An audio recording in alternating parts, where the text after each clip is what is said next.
Good afternoon, everyone. In today's video, I'll show you a simple process you can follow every single morning to analyze a group of stocks or ETFs to find which market is more volatile and where you'd like to focus for day trading opportunities. Now for today's example video, I'll be using 11 SPY sector ETFs, which are listed right up here. These are the 11 major SPY sectors. Now the indicators I have loaded on the charts, the ones that we'll actually be focusing in on are the following. I have the two volatility box models, the hourly ones loaded on, aggressive and conservative.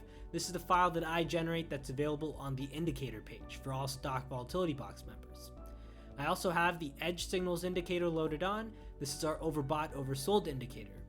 I have the Keltner channel wedges plotting, and this is set to a 3.0 period, along with the market pulse indicator set to the default length of 10.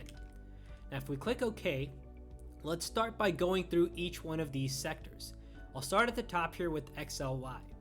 Now when XLY opens with the morning bell, what we can see is price action is chopping very much in between our two volatility box zones. This is the lower zone and this is the upper zone right here with the green clouds. Price action is well inside each one of those zones. So XLY, very little volatility today.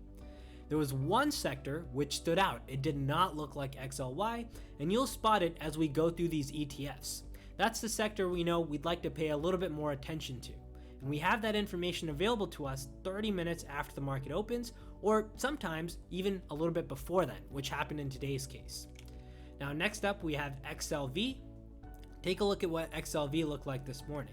Still very much in between our volatility box clouds. In fact, I have to shrink our charts in order to see where they were even plotting. Next up, I have XLU.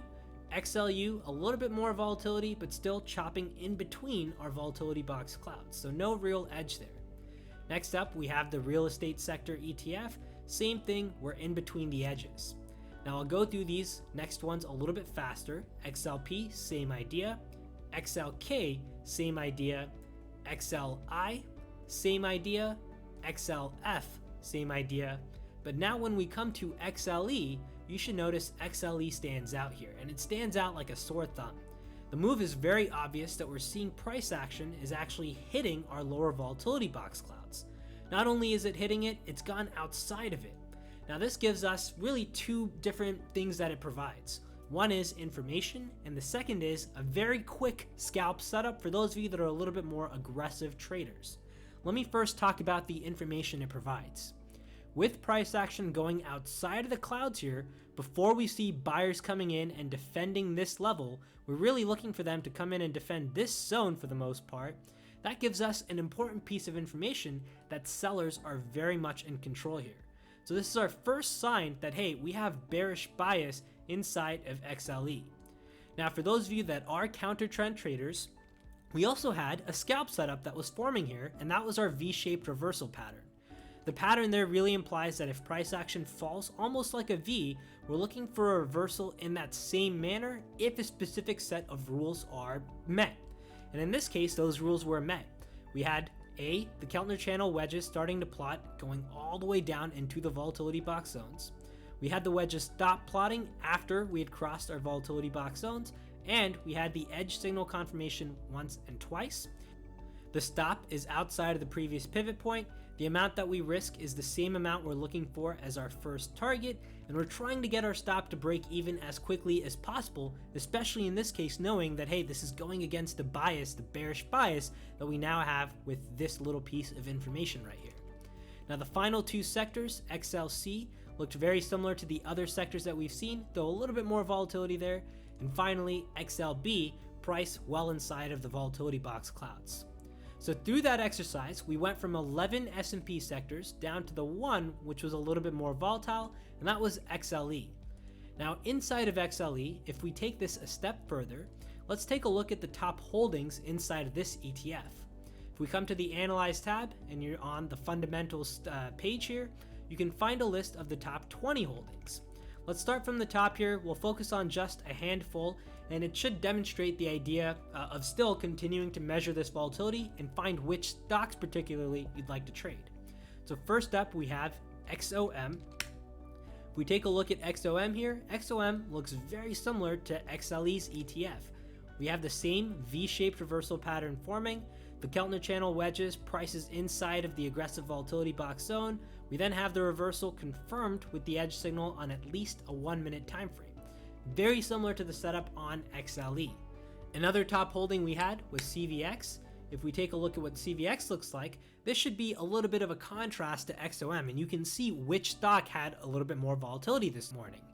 CVX here did not get to the lower volatility box edges compared to XOM, which in that same time period went all the way outside of the volatility box edges, which also provided that V-shaped reversal pattern. So one gave us a setup, the other we had information that, hey, that's not nearly as volatile. It's not seeing as much selling activity as we're seeing in both the sector along with XOM, which is driving much of that activity.